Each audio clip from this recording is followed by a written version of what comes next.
Good afternoon, my students. So it is currently 1:05 p.m. I know I mentioned I was going to do a Zoom session today at 3. However, we had a last minute department meeting scheduled for today at the same time. So unfortunately, I will not be able to do a live session today. So that's why I'm going to be recording myself going over these questions with you guys. And then I'll upload them to YouTube. I think it'll actually be a little bit better this way. That way, whatever I say or whatever I do, you can always pause it, rewind, and rewatch. And so if you have any questions or anything, I'll leave the video up for you. Okay, so I said I was going to go over these 3 questions with you along with this free response question, which all has to do with the intermolecular forces, which is what we've been covering. Okay, so let me go over each one and I'll touch on a couple of the questions you guys had previously as far as polarity goes and maybe a little bit just some misconceptions or misunderstandings you might have had. Hopefully I'll clear it up after today. Okay, so these questions are from past AP exams. So I know now one thing I wanted to talk to you guys about. So before I go over these questions real fast, I'm sorry. One thing I wanted to talk to you guys about is the AP exam for this year. So I don't know what it's going to be like for your other classes, but now for AP Chemistry, the exam is only going to be 45 minutes long. It is all going to be free response question based.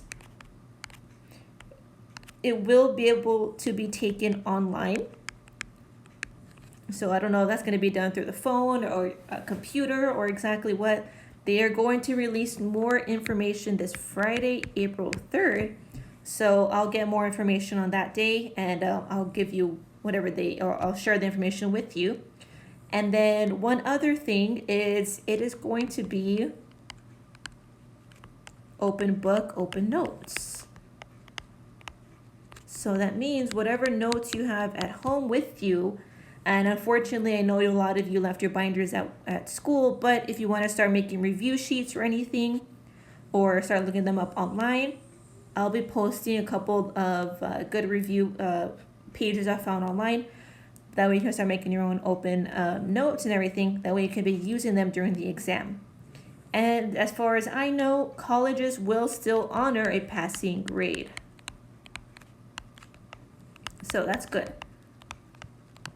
Okay, so I just wanted to share that with you guys whenever I had the Zoom session, but unfortunately I'm not going to be able to have one. Like I said, I have a department meeting. Okay, so let me get started going over the questions.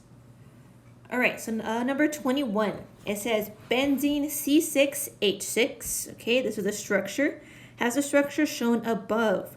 Considering the observation that benzene is only sparingly soluble, okay, sparingly soluble in water, which of the following best describes the intermolecular forces of attraction between water and benzene?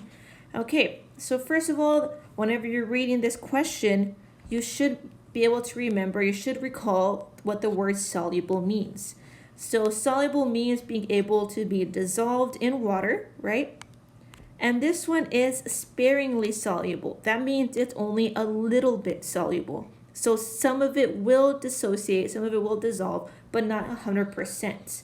Okay, so one thing that you guys need to know about solubility going into the AP exams is, and this is a very simplified version of it, but it's an easy way to remember,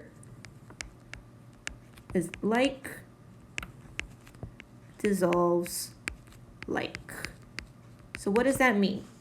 Okay, so water, we know water is a polar molecule, okay? So water is polar, okay? And then to refresh on what is polarity, so something that is polar, okay, so we have an oxygen molecule with 2 hydrogens in a bent shape, okay? So something that is polar has an unequal sharing of electrons, okay? And what do we know about unequal sharing? How do we figure that? So we look at the electronegativities.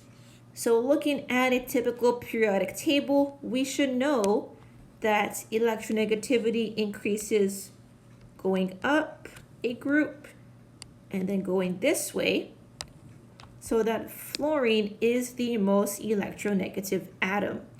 Another way you can look at it is if you were to look up the Pauling scale. Oops, ran out of room. But the Pauling scale, which puts actual numerical values on the electronegativity, and you'll see it follows the same trend. Okay, where fluorine is highly electronegative, that means, so electronegativity is the ability to attract electrons. Fluorine is highly electronegative because it only needs one more electron to finish its outer shell to satisfy the octet rule. So that's why it is very, very electronegative, has a very high electronegativity compared to the other elements like francium down here.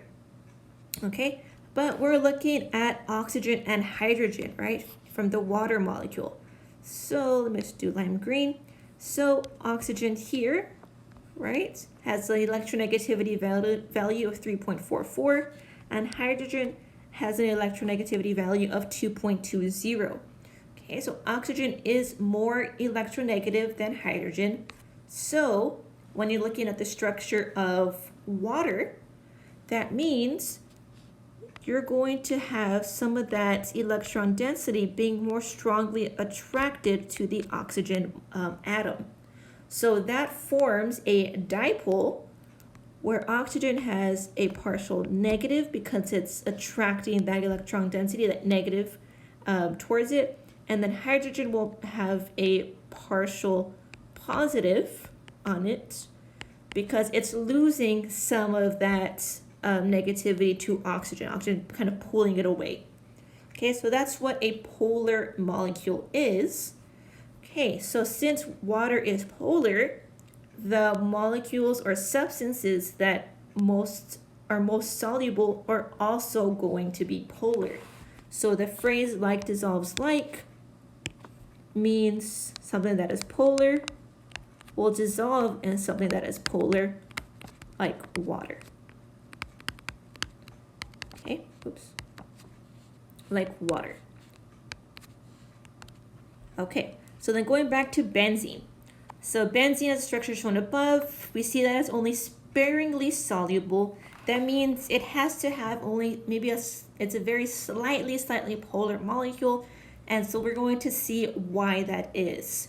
Or maybe the intermolecular forces of it cause it to have some interaction with the water molecules in order to be able to be soluble, in order for it to dissolve.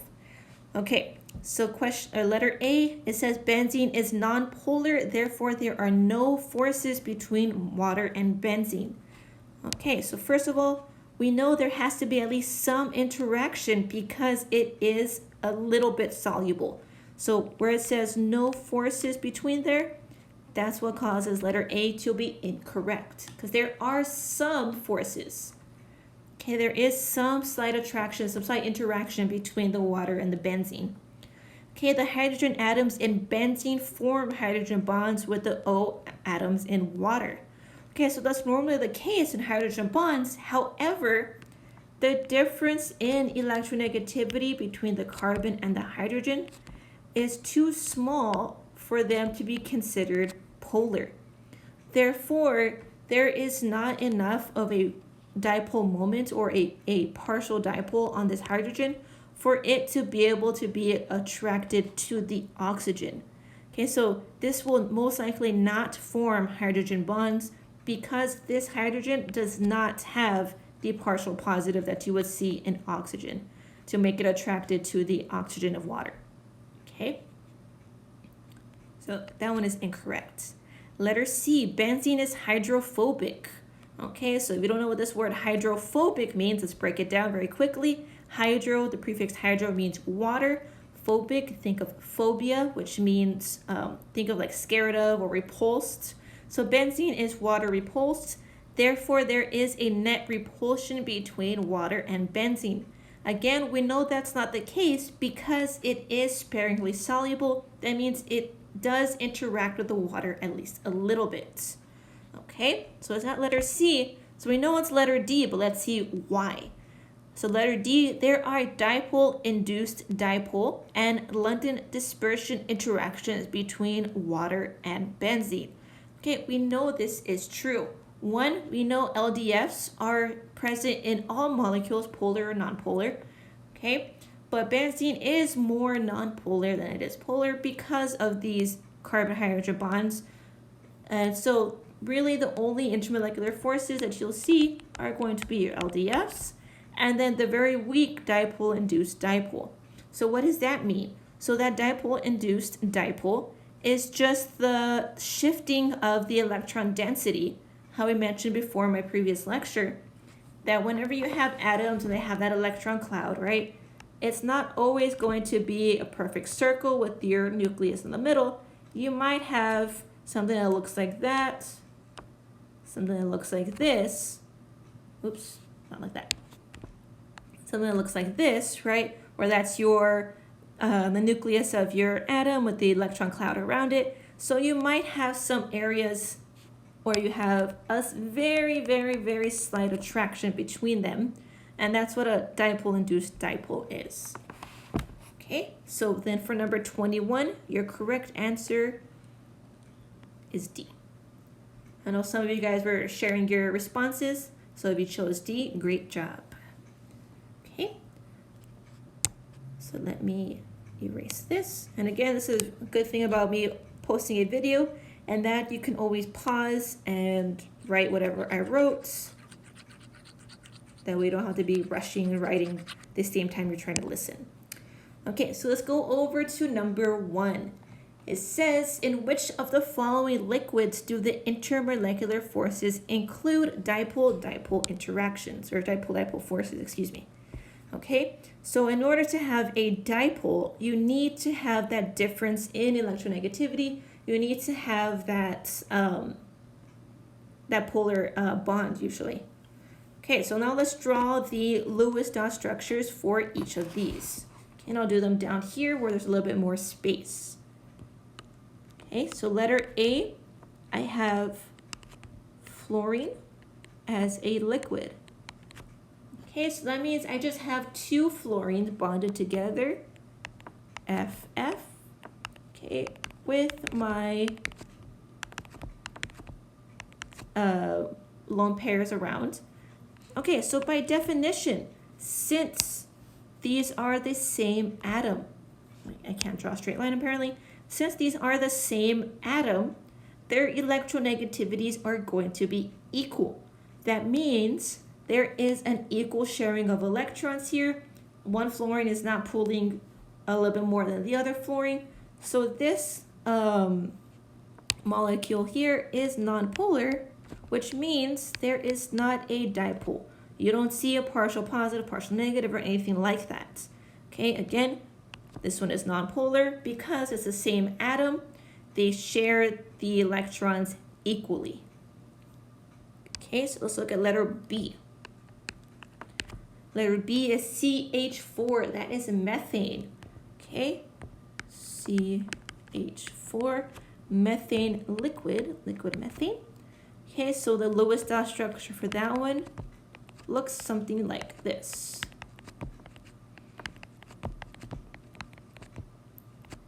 Okay, so again, the carbon-hydrogen bonds are typically considered to be nonpolar because the electronegativity difference, is not that great. So on top of that, you have 4 of them, 4 hydrogens bonded to this 1 carbon.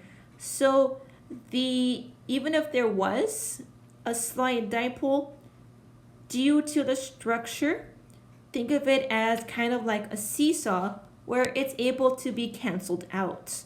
Okay, so even if there was a dipole in this direction and then in this direction, because of the structure, everything kind of cancels out. So one's pulling this way, one's pulling this way, right?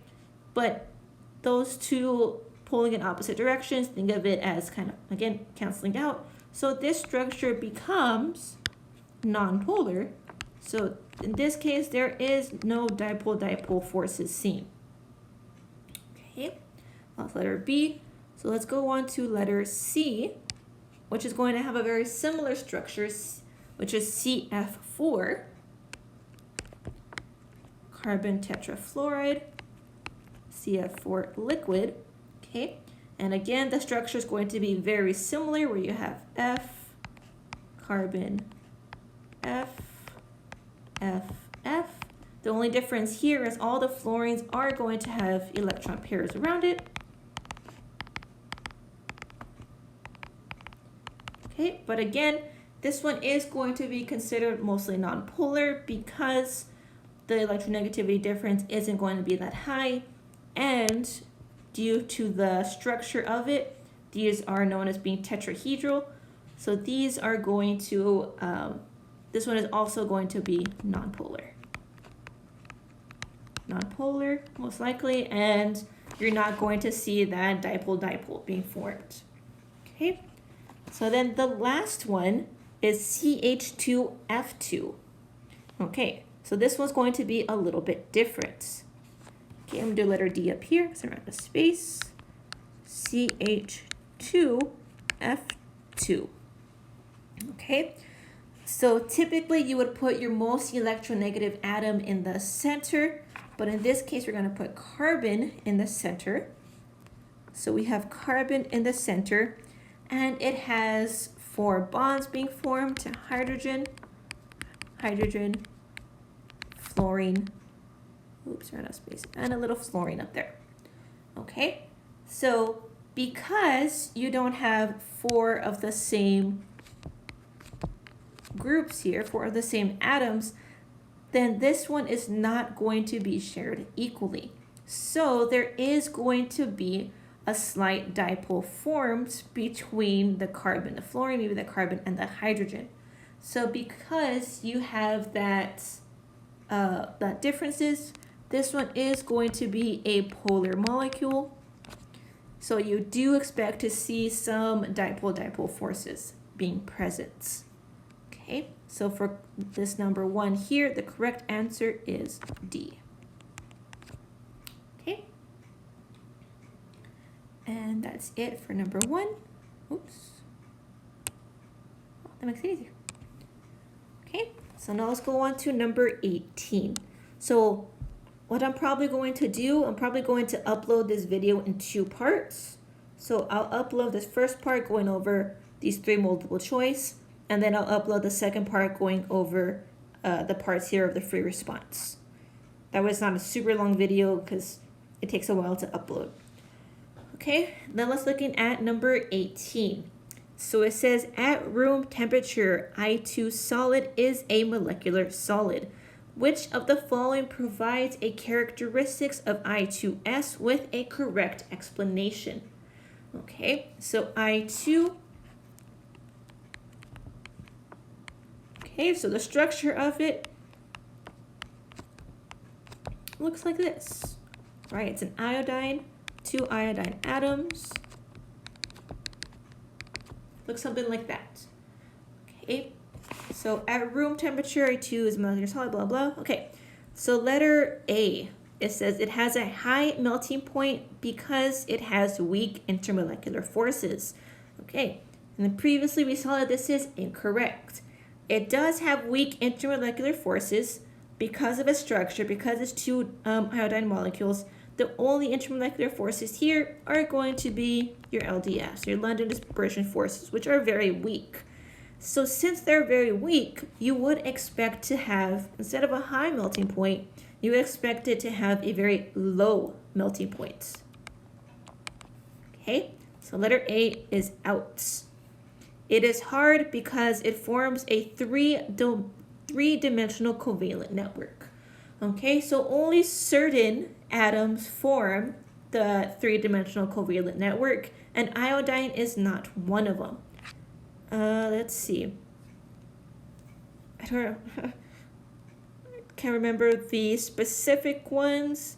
I think it's ones here. Like I know carbon does, silicon. So I think it's the ones here in group 14 for A, if I am not mistaken, but I'll double check on that for you, my students. But again, iodine is not one of those, so it does not form, it does not form a covalent network. Okay, so letter B is out.